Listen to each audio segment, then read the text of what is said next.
Ever since my mother passed, whenever I'm alone at home, my mother-in-law and Mary make it a habit to drop by unannounced. "We're here visiting you, and you can't even offer a little hospitality? We'll just have to order steaks delivery again, and you're gonna pay for it."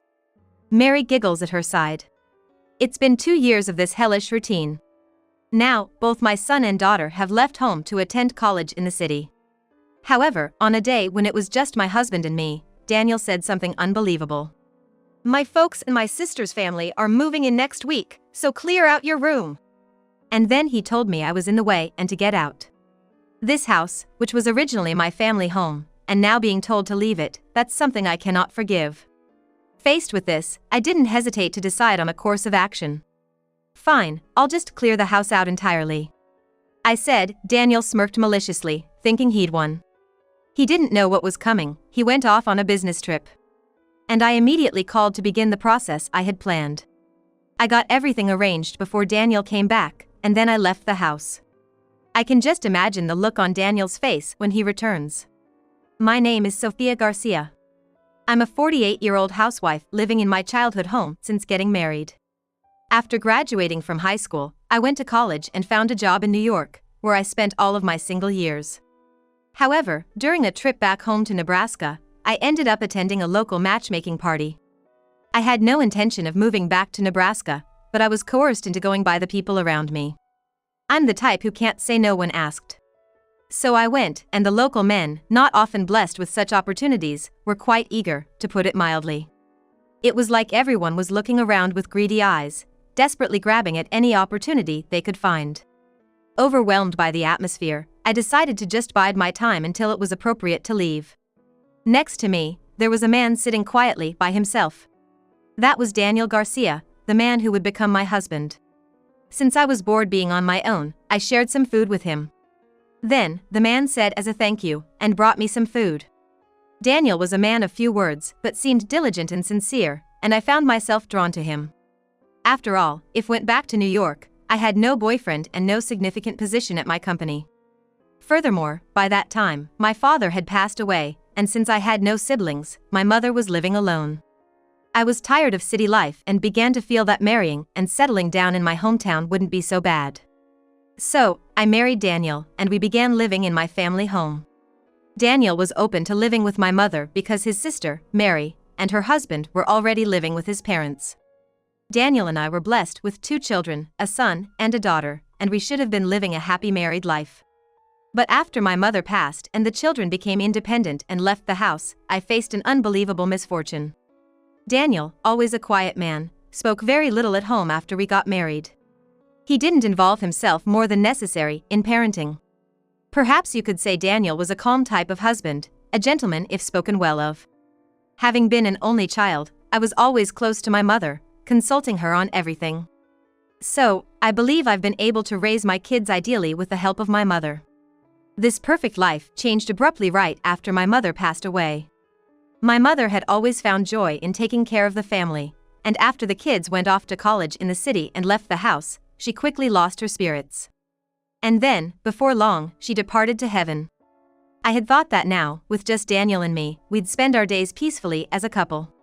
But after my mother died, Daniel's personality changed completely, as if he flipped over his hand. The man who was once so gentle suddenly started calling me you in a rude tone and became overbearing. "Hey, you. If you're not busy, at least make some coffee," he would say while sprawly lying in the living room daily, bossing me around. He had never even lain down outside our bedroom before. What on earth happened? Maybe he had been tiptoeing around my mother, his mother-in-law, all this time. But now, he's become arrogant and condescending in ways I've never seen before, even me as his wife. Maybe he feels it's time to let his hair down now that he doesn't have to tiptoe around my mother, but this sudden change has taken me by surprise. Even our children, who come home occasionally, were stunned by Daniel's transformation. What's worse, when they do come back, Daniel just stays glued to the TV and won't move from the living room. And if the children even try to change the channel, he snaps, "You're in the way. Go somewhere else." This has made them quite unhappy.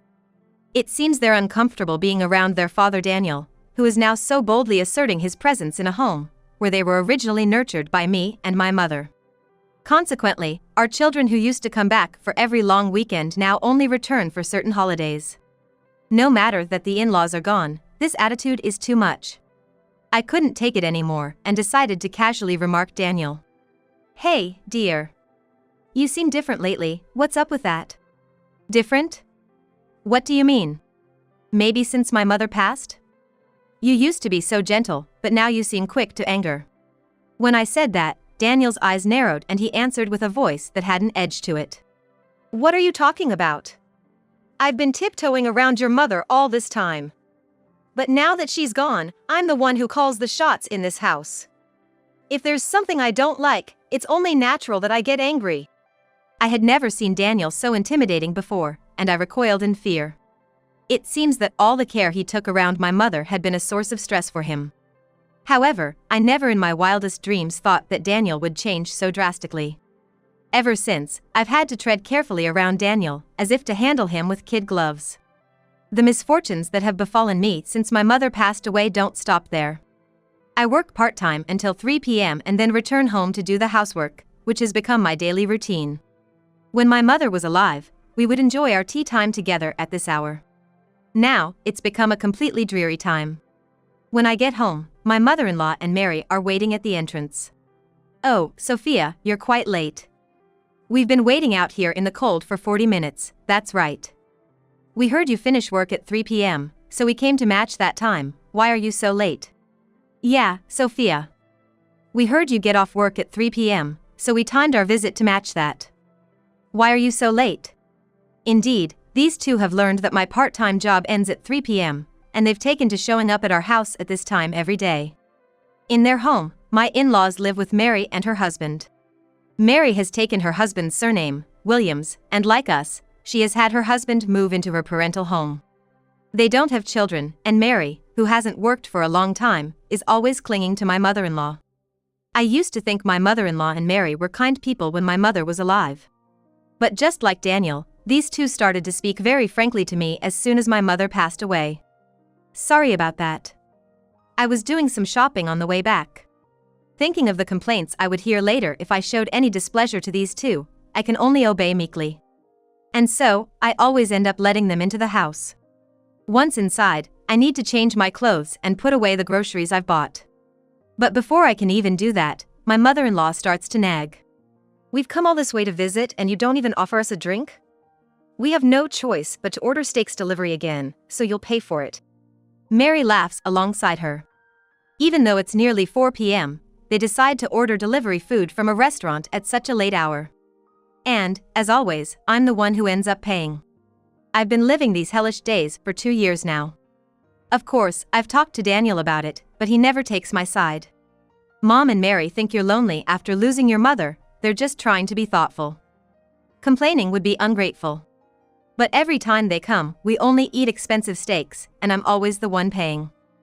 It's making us run a deficit every month. You should just manage our finances better. If it's not enough, find a part-time job that pays more. Besides, you took great care of your own parents but seem cold to my family, don't you think? When he puts it that way, I'm left speechless. I don't want to quit my current part-time job because the people there are nice. Despite living at my parents' home, I have never neglected my in-laws' home. I've always made an appearance when Daniel's relatives gathered, and I brought Christmas gifts and birthday presents to his parents' house on some occasions. They used to be kind to me whenever I showed up, Mary and my mother-in-law alike. Why did their attitudes change so abruptly after my mother passed away? I don't know what to do, and the stress has been gradually mounting. Amid these troubling days, an even more astonishing situation arose. One evening, Daniel came home from work and announced something unbelievable. My parents' and sister's family are moving in next week, so get your room cleaned out. What? What's happening all of a sudden? I panicked at this abrupt news. What do you mean, what's happening? It's just like I said. Everyone's moving in this Saturday, so hurry up. That meant I had only 3 days left. Daniel had decided this major change without consulting me, just arranged it with his own family. Hey, you can't just decide this on your own. This house originally belonged to my family. Quiet. It doesn't matter who it originally belonged to, I'm the head of this house now, and I make the decisions. No complaining. I was so shocked by his horrible attitude that I dropped the dish I was washing, and it shattered on the floor. Then, with a sharp crack, the plate I was holding split into 2 pieces. You're so clumsy. That's why I've become sick of being around you. What do you mean by that? I was caught in Daniel's words, wanting to know what he meant. Then Daniel replied with a sneer and a sarcastic tone. Since it's a good opportunity, let me be clear. Mom and Mary like this house and want to live here, but it seems they don't like you. I don't like being with you either. So, since you're in the way, you need to get out. But that's... Yeah, of course, just like I said earlier, pack up all your stuff. I'll be away on a business trip for the next 3 days, so get it done by then. Daniel had been so cruel to me. Angry at his reasoning, I decided without hesitation to take a certain action. Then, I'll clear out the entire house. When I said that, Daniel smirked maliciously. Huh, I thought you'd put up more of a fight, but you're surprisingly submissive. He seemed very pleased, thinking everything was going his way. Unaware that he would regret how he treated me in 3 days. The following day. Oblivious, Daniel left for his business trip. I immediately made a call to carry out the arrangements I had planned. And before Daniel returned, I had everything in order and left the house. I can already picture the look of surprise on Daniel's face when he comes back. The place I was headed was the apartment of my daughter, Lucy, who lives alone in New York. 3 nights ago, I had already gotten in touch with Lucy in advance. I've been waiting for you, Mom.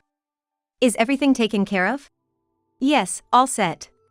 But sorry for suddenly imposing on you like this. It's fine. But still, Dad's terrible, isn't he? To suddenly try to kick you out. Yes. But don't worry, I made sure to set things straight before I came here. Dad's going to be quite surprised later. I said that and burst into laughter with Lucy. There was a reason I had come to Lucy's place. Late into the night, as expected, Daniel called in a panic. You! What the hell is this? The house is empty. Where are all the furniture and appliances? Oh. But wasn't that what you said? To pack up all my things. I said to pack up everything in your room, not everything in the house. Indeed, Daniel had initially said, pack up your room. But after telling me to leave, he said, pack up all your stuff. You wanted me to leave, right? So, I got rid of all my furniture and appliances that I inherited from my mother. Now, your family can move in without any worries, right? Yes, the actions I had taken over these 3 days started with having all the furniture and appliances I used picked up by a recycling company. Then, I contacted movers to transport the belongings that belonged to the kids and the things I would still use to Lucy's apartment. I felt bad for the inconvenience to Lucy, but she was eager to get back at Daniel and agreed to help. After a while, Daniel, sounding a bit troubled, started to speak. Actually, the whole thing about my parents' and sister's family moving in was a lie. Mom and Mary, they both might be getting divorced. Oh, really? So, they're planning to run away to your place, huh? I retorted as if I had known all along. What? You're not surprised? They both might be getting divorced, you know? Well, I knew that already. Huh? Daniel sounded baffled. I had made sure to contact my father-in-law and Mary's husband, Anthony, over these 3 days. So, I was fully aware of the whole situation with the in-laws. Actually, Anthony is from New York, and he had been interested in a local revitalization matchmaking event held in our area, so he participated on a whim. There, he was liked by Mary, who approached him aggressively, and even her mother persuaded him persistently until he agreed to marry her. Then, at the request of Mary and my mother-in-law, he ended up moving into the in-laws' house. After getting married, the mother-in-law, who was biased towards Mary, let her do whatever she wanted, and it seems Anthony had a hard time because of their capricious behavior. Moreover, Mary stopped cooking once she started coming to my place in the evenings. Well, it makes sense since they ate so many steaks every evening, so of course they didn't cook. This had been going on for 2 years, so my father-in-law got furious and told Mary and his wife to get out. I felt relieved when Anthony told me about it. And then Daniel, hearing that his mother and Mary were about to be kicked out, decided to let them move into our house. They would be bringing just the bare minimum of their belongings, so they would be in trouble without furniture or appliances.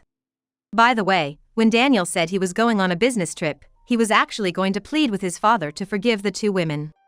But since his father wouldn't agree, he had no choice but to help them pack up their things.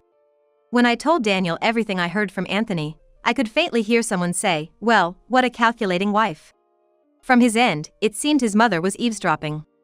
"Sophia, what are you going to do about this? We can't live like this with nothing here." "Yeah. And to think you even talked to my husband behind my back, how terrible of you." There was Mary as well. "Oh. You all seem to be in quite a bind. By the way, I also asked Anthony if he could forgive you too. He said if you spend a night to cool off and reflect, you can come back home tomorrow morning." "Really?" Mary and her mother, perhaps delighted, were making a racket with excitement. "Sophia, I take back what I said earlier. Turns out, you do have your good points, don't you?" Daniel said, sounding disappointed even though he had brought the two women home. "Well, it's good for the two of them, but what about me?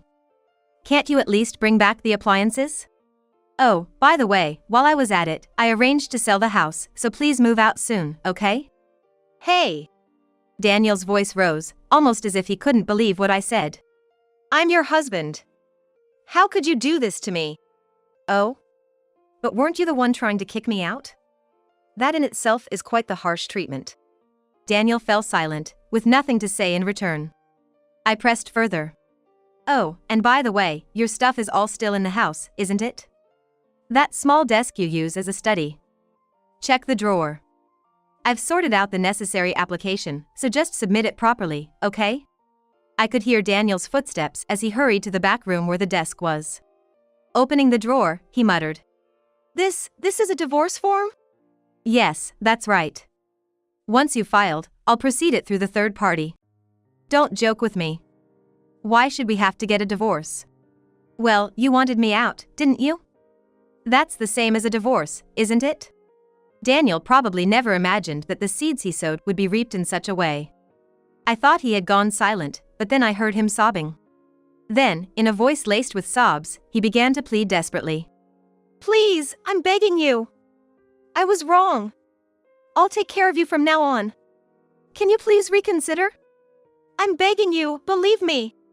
Daniel was saying this, but I couldn't forgive his misdeeds of caring only for his family and trying to drive me out. It was fine for him to take in his mother-in-law and marry, but he should have consulted me first. How could I trust a husband who, after neglecting me, decided to take in his mother and sister and kick out his wife? So no matter how much he apologized now, my decision wouldn't change. And the next morning. This time, I received a phone call from Mary. "You liar, Sophia. When I got home, Dad and Anthony were gone, and on top of that, the house was already sold." Mary sounded very angry. But I remained calm and unfazed. "I didn't lie at all. I did say you could come back, but I never said that your father-in-law or brother-in-law would be waiting at home for you." Over the phone, Mary and her mother were saying to each other, "Damn it. We've been deceived." Then, noticing an unmarked envelope in the mailbox, my mother-in-law opened it and let out a loud "oh." Inside was a letter from my father-in-law addressed to his wife and Mary, and the content of the letter was that both of their husbands wanted a divorce. I had already been informed about the contents of that letter by my father-in-law. My father-in-law had long run out of patience with my mother-in-law, who lacked honesty and was always selfish. So, it seems he had been considering moving into a senior living facility by himself for quite some time. This incident had made him resolve to go through with it, and he said he was going to sell the house. Anthony, too, seems to be planning to divorce Mary, who has been spoiled rotten by her mother, and return to his parents' home in New York. "Sophia, you have to do something. We'll have nowhere to live if things stay like this." "I don't see how this concerns me. Why don't you go to Anthony's place and ask for forgiveness?" I suggested, but it seemed Mary was too proud to admit her fault. She stayed silent and began to sob. Next to her, her mother was comforting her, saying, "Poor thing." And then, grabbing the phone from Mary, she shouted as loudly as she could. "You wicked wife! Inhuman!" I was startled by the scream, but it seemed like nothing more than sour grapes. I maintained my composure and delivered my final words. "All right, I understand. Take care and best wishes. Goodbye." I heard a "wait a minute" from the other end, but I hung up without concern. I was done being bothered by the likes of them. After all, it was their own selfish behavior that brought about this misfortune, and they treated me as the villain to the very end. Soon, I will be divorcing Daniel, making these two practically strangers. Once that happens, I likely won't have to deal with them ever again. Daniel didn't submit the divorce papers for a while after that, so I hired a lawyer and filed for divorce.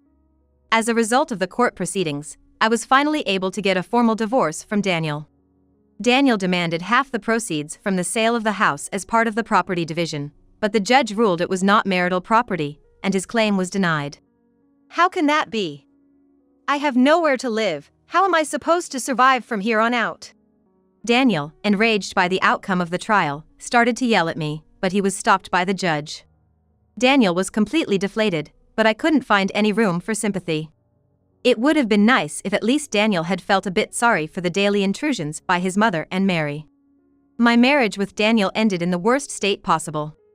After that, Daniel, now also divorced like his mother and Mary, seemed to be looking for a new home. In the countryside with nothing around, there were no convenient budget hotels or inns.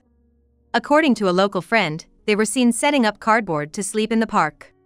At first, Daniel called me asking for help, but recently, even those messages have stopped. Perhaps his phone service has been disconnected. Eventually, I heard rumors that they managed to move into a nearly derelict apartment on the outskirts of town. Daniel's earnings must be barely enough to get by, especially supporting a mother and Mary who have never worked. Mary, who is of an age where she could still be working actively, appears to remain unemployed. Due to her pride, she refuses to work under someone else, no matter how tough life gets. Lately, the loud arguments between the mother and Mary can be heard outside, becoming a nuisance to the neighbors. The mother-in-law, whom I once thought was favoring her kin, turned out to be only looking out for herself. Now in this situation, the non-working Mary seems to be nothing but a burden. Daniel, probably not enjoying living with these two, has recently been addicted to casinos. The earnings that Daniel works so hard for seem to be flying away on the bets at casinos. Friends living back home kept me updated via social media messaging and calls about the situation of these three. To me, it's a story that no longer matters, but when I hear it, I find myself thinking they got what they deserved. Now, I'm living in New York. Just before the divorce was finalized, I had been discussing my plans for the future with Anthony, who had already divorced Mary and returned to New York. It turned out that Anthony's brother ran a food company and offered me a job there. For a while, I stayed with Lucy, but Anthony helped me look for my own place. Thanks to him, I now live alone in a small apartment. I've been completely indebted to Anthony for everything, and I can't thank him enough. Anthony, who has gone through tough times similar to mine, and I find a lot in common to talk about. We both found our spouses at a matchmaking event aimed at revitalizing the region, and both marriages ended in failure. Perhaps that's a strange kind of fate. That matchmaking event hasn't been held for decades now. Despite everything, I still care about my hometown.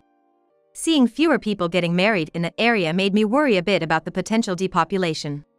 However, it seems that matchmaking events have disappeared simply because young people nowadays use convenient apps for dating. In my hometown, especially, where encounters are scarce, many couples meet and marry through these apps. Moreover, I've heard from friends that there's been an increase in remote workers who move to the countryside in search of affordable housing. For this reason, I've been told by friends that the number of young people in my hometown is on the rise. Even though I'm away now, it's heartening to know that my hometown is becoming more vibrant. I too am thinking of eventually returning to my hometown to spend a leisurely retirement in the countryside. Lately, I've started dating Anthony with the idea of remarriage in mind.